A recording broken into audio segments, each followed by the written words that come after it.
Selamat datang kembali di sesi pendalaman kita. Hari ini kita mau gali lebih dalam nih, bagaimana sih caranya perusahaan-perusahaan inovatif itu nemuin ide-ide radikal yang benar-benar mengubah permainan gitu. Khususnya lewat pendekatan desain.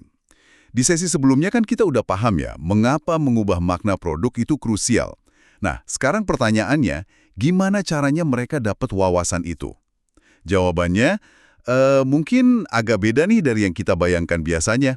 Fokus kita hari ini itu aktivitas kunci yang sering agak kelewat. Mendengarkan.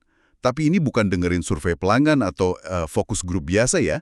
Kita mau bahas cara nemuin dan, nah ini nggak kalah penting, menarik penerjemah kunci atau key interpreters. Ini basisnya dari bab 7 sumber kita. Mereka inilah katanya sumber wawasan buat masa depan. Jadi misi kita kali ini, bongkar strategi di balik layar. Gimana perusahaan sukses itu mengidentifikasi dan bangun hubungan sama orang unik ini. Oke, yuk kita mulai telusuri. Kita awali dari satu gagasan yang populer banget, tapi ternyata keliru. Ide soal sang jenius desain. Satu orang gitu, yang sendirian nemu inovasi brilian. Sumber kita bilang, inovasi radikal, apalagi yang ubah makna, jarang banget datang dari satu kepala. Ternyata lebih kompleks ya. Betul sekali. Mitos jenius tunggal itu emang kedengarannya keren ya, tapi realitasnya inovasi kayak gini lahirnya dari sebuah jaringan penerjemah.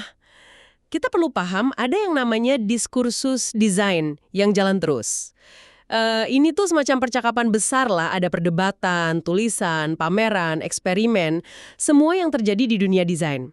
Diskursus ini tuh kaya banget, kompleks, banyak suara, banyak interpretasi soal masa depan. Kuncinya bukan nemuin satu suara ajaib, tapi kemampuan perusahaan buat navigasi dan gabungin perspektif-perspektif beda ini jadi visi baru. Dan Anda tadi bilang ini prosesnya internal banget ya? Tepat. Bangun dan manfaatin jaringan penerjemah ini tuh sangat terikat sama sejarah, budaya, sama hubungan unik perusahaan. Nggak bisa sekedar, oke kita sewa konsultan dari luar buat ngerjain ini. Ya, mereka bisa bantu sih, tentu. Tapi intinya bangun kepercayaan, pahami nuansa, gabungin wawasan, itu harus tumbuh dari dalam. Makanya kapabilitas ini susah banget ditiru pesaing. Oke. Jadi lupakan ide nyari satu guru, fokusnya bangun jaringan internal yang kuat buat nyambung ke diskursus eksternal. Nah, kalau gitu pertanyaan praktisnya mulainya gimana nih? Di mana kita cari para penerjemah potensial ini? Mungkin contoh Barilla yang cari ide baru soal makan di rumah itu bisa bantu? Ya, contoh Barilla itu bagus banget buat gambaran. Langkah pertama mereka, definisiin dulu konteks kehidupan yang mau dieksplorasi. Bukan cuma pasta, tapi pengalaman makan di rumah secara luas. Terus mereka nanya, siapa aja sih di luar sana yang serius neliti dan eksperimen soal makna dalam konteks ini? Perhatiin ya, fokusnya di makna, bukan cuma tren pasar atau teknologi baru. Dan siapa aja tuh yang mereka temuin? Daftarnya lumayan bikin kaget ya. Banget. Mereka nggak cuma ngobrol sama koki atau desainer dapur loh. Jaringan mereka itu ada pembuat anggur, ada profesor ahli desain restoran, terus ada pengusaha catering modern, ahli semiotika, ini yang ngerti simbol dalam makanan, sosiolog ahli makanan, ada juga VP dari slow food, koki gastronomi molekuler, sampai kritikus makanan. Wah, ini sih beneran nyebrang dari industri mereka sendiri ya. Jadi kuncinya keragaman perspektif yang radikal gitu. Antropolog, media yang ngebentuk opini, pemasok teknologi kunci, bukan cuma komponen ya, desainer dari bidang lain banget, bahkan perusahaan di industri lain yang nyentuh aspek hidup yang sama. Mereka semua bisa jadi penerjemah potensial. Oke. Anggaplah kita udah berhasil nih ngumpulin daftar panjang calon penerjemah dari macam-macam bidang. Tapi apa semua suara di jaringan potensial ini sama nilainya buat inovasi radikal? Nah, di sini nih kayaknya tantangan berikutnya yang menarik. Sumber kita kayak ngasih sinyal ada perbedaan besar. Nah, itu dia poin krusialnya. Nggak semua penerjemah bakal ngasih jenis wawasan yang sama. Sumber kita ngegambarin ini kayak kurva distribusi gitu. Mayoritas penerjemah, ya meskipun berharga ya, cenderung nawarin ide-ide yang sifatnya perbaikan bertahap aja, incremental. Bantu kita ngelakuin yang udah kita lakuin, tapi lebih baik dikit. Tapi cuma segelintir penerjemah kunci yang ada di ujung kurva. Nah, mereka lah yang potensial ngasih wawasan radikal yang benar-benar bisa ngubah arah perusahaan atau bahkan industri. Dan ini artinya pendekatan kayak sekedar bikin kompetisi desain massal gitu mungkin nggak efektif ya buat nemuin wawasan radikal. Kemungkinan besar sih enggak. Kompetisi gitu cenderung narik banyak peserta dari bagian tengah kurva tadi. Orang dengan ide bagus tapi nggak fundamental. Buat nemuin permata radikal, kita perlu nyari lebih terarah. Kenali ciri khas para penerjemah kunci ini. Nah, ini dia nih, bagian pentingnya. Gimana kita ngenalin mereka? Apa aja ciri-ciri yang ngebedain penerjemah kunci dari yang lain? Sumber, kita nyorot beberapa karakteristik utama. Pertama, mereka itu peneliti berwawasan ke depan atau forward-looking researchers. Mereka nggak terpaku sama kebutuhan pasar sekarang atau tren jangka pendek. Justru sebaliknya, mereka gali lebih dalam, nyelidikin pergeseran sosial budaya yang lebih luas, implikasi teknologi jangka panjang, evolusi makna dalam hidup manusia. Mereka nanya kenapa dan gimana kalau, bukan cuma apa yang laku sekarang. Bisa kasih contoh konkret nggak? Beda pola pikirnya gimana? Contoh klasik itu bandingin arsitek sama desainer produk yang fokus pasar. Arsitek kan dilatih mikir skala waktunya puluhan tahun ya. Mikirin gimana bangunan interaksi sama lingkungan sosial, perkotaan, jangka panjang gitu. Makanya perusahaan furnitur Italia yang paling inovatif malah sering kolaborasi sama arsitek ternama, bukan cuma desainer furnitur biasa. Mereka nyari visi jangka panjang soal ruang dan kehidupan. Contoh lain, Artemide, produsen lampu, kerjasama sama Luca Ronconi, sutradara teater.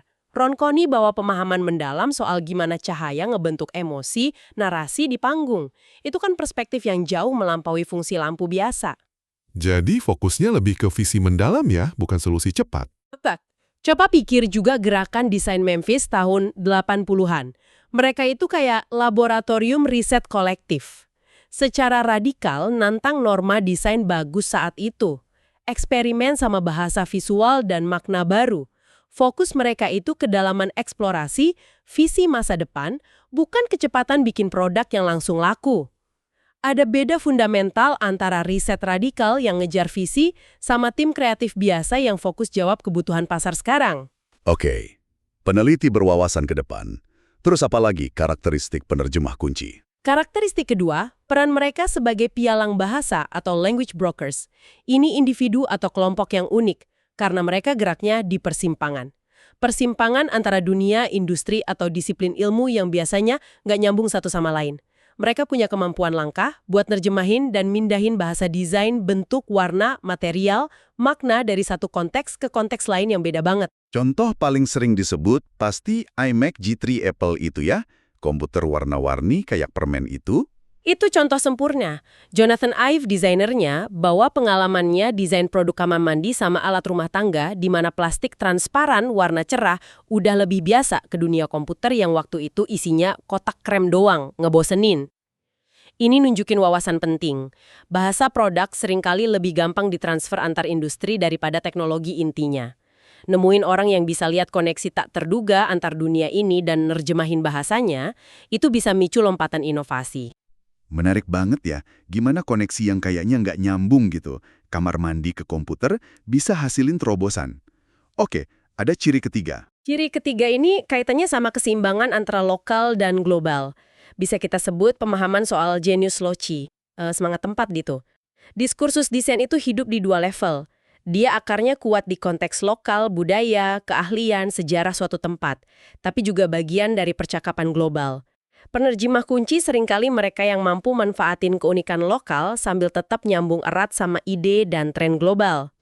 Jadi nggak cukup cuma jago di kandang sendiri, tapi juga nggak bisa lepas dari akar lokal gitu ya? Tempat kayak Rochester, New York, yang punya sejarah kuat di industri optik dan imaging. Tapi, kejebak cuma di perspektif lokal juga bahaya. Studi soal industri furnitur Italia yang inovatif misalnya, nunjukin temuan menarik. Perusahaan inovator itu secara signifikan lebih sering kolaborasi sama desainer asing dibanding perusahaan peniru. Mereka aktif cari masukan dari luar buat memperkaya dan nantang pemahaman lokal mereka. Nah, kombinasi unik akar lokal kuat sama perspektif global luas, inilah yang sering lahirin inovasi paling orisinal dan beresonansi. Baik, jadi kita punya 3 profil kunci. Peneliti berwawasan ke depan, pialang bahasa, dan mereka yang jago nyimbangin lokal global. Ngidentifikasi mereka aja udah tantangan ya. Tapi gimana caranya narik orang-orang sekaliber ini biar mau kerja sama kita? Apalagi buat proyek radikal yang penuh nggak pasti dan risiko.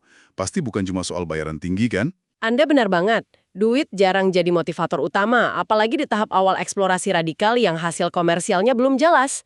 Ada kutipan bagus dari desainer legendaris Alessandro Mendini soal hubungannya sama Alessi. Sulit bedain apakah saya kerja buat Alessi atau Alessi kerja buat saya. Ini ngegambarin hubungan kemitraan yang dalam banget, bukan sekedar transaksi. Mungkin ada model bagi resiko kayak royalti, tapi daya tarik utamanya bukan itu. Lalu, apa dong yang sebenarnya mereka cari dari perusahaan kayak Alessi, BNO, atau Herman Miller itu? Intinya sih, mereka nyari hal yang sama kayak yang kita cari dari mereka. Pengetahuan baru dan kekuatan persuasif atau seductive power. Mereka pengen belajar, eksperimen sama ide-ide paling liar mereka. Dan lihat visi mereka jadi nyata lewat kapabilitas unik perusahaan. Jadi tantangannya dibalik nih. Perusahaan juga harus bisa jadi penerjemah yang menarik di mata para penerjemah kunci ini. Hubungannya dua arah. Gimana caranya perusahaan bisa jadi menarik buat para pemikir radikal ini? Apa yang harus ditawarin? Penting sama reputasi merek yang menarik. Banyak desainer top dunia muji perusahaan Italia bukan cuma karena estetika, tapi karena berani dan ahli manufakturnya dalam wujudin desain yang nantang. David Lewis juga muji BNO karena mereka justru senang sama tantangan teknis dari desainer. Jadi kemampuan teknis dan keberanian ambil resiko itu atraktif banget ya, apalagi selain itu. Kedua, dan ini mungkin yang paling penting ya, adalah kebebasan dan pemberdayaan atau freedom and empowerment. Penerjemah kunci ini kan pemikir independen. Mereka nggak bakal tertarik kalau ngerasa terlalu dikekang sama batasan komersial atau prosedur internal dari awal. Mereka butuh ruang buat napas, eksplorasi, bahkan bikin salah. CEO Herman Miller katanya punya kebijakan buat dengerin presentasi ide awal tanpa interupsi atau kritik. Kasih ruang buat konsep berkembang. B&B Italia dikenal minta desainer bawa ide baru bukan sekedar gambar teknis matang.